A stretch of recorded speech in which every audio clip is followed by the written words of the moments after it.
Several people have tweeted and Facebooked us some questions, and you're so nice to take some time here and answer some of them. The first one here is on a serious note.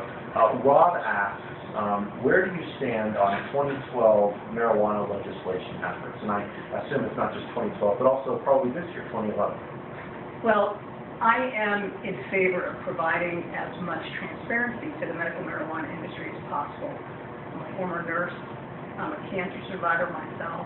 I am in favor of medical marijuana. I think it can provide relief to people that is otherwise hard to find. That was my experience. I didn't try medical marijuana, but I certainly wondered if it would work because I had a horrible time with chemotherapy. But we're also seeing that people who don't need it for medical reasons are getting it simply by going in and saying, I have pain, or not even saying they have pain.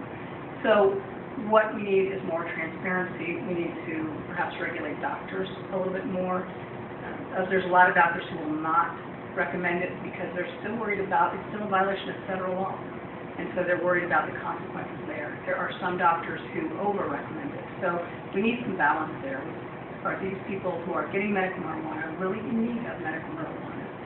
The other thing we see with medical marijuana is and marijuana in general, for example, Alaska legalized less than 1 ounce of marijuana. What they saw was 2.5 times increase in the use of marijuana for kids under the age of 18. It does make a difference for a developing brain to be subjected to marijuana, alcohol, any kind of substance like that. It can impact the development of the young brain. So we are concerned about young people getting marijuana or using it to excess.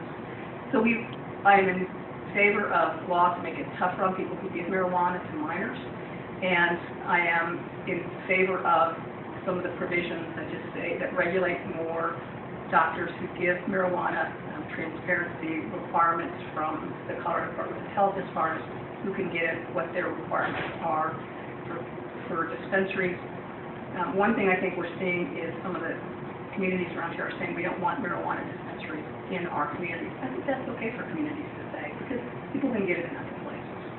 Another person asked a different question. And wants to know about a 10-year-old who is facing some serious arson allegations. And this person, and I'll just repeat what they said, they wanted to know why you wanted to send a 10-year-old to jail. I do not want to send a 10-year-old to jail. The juvenile justice system will treat a 10-year-old like a 10-year-old. The judges will treat them appropriately. The prosecutors will treat them appropriately. Jail isn't even really an option. No, it's not an option. Prison is not an option. We do not send kids under any circumstances to adult jail to be with adults. They have to be separated even if they're in an adult jail because they've been direct filed on as adults. They are in sight and sound separation from all other people over the age of 18. We cannot file on a 10-year-old as an adult. It's not an option under the law. Counseling, though, is an option? Counseling is an option. Community service is an option. Restitution is an option. But there is no jail involved. That's just not going to happen. There's no prison involved. That's not going to happen. Probation probably with counseling. If convicted. Right. Lastly, somebody wants to know one last thing here. What's your favorite movie? I know it's not a question here that really pertains to your job, but hey, they want to know. For a long time, my favorite movie has been Gigi. I also like Secretariat. I'm a big horse fan. Thanks for taking time to answer that. Thank you.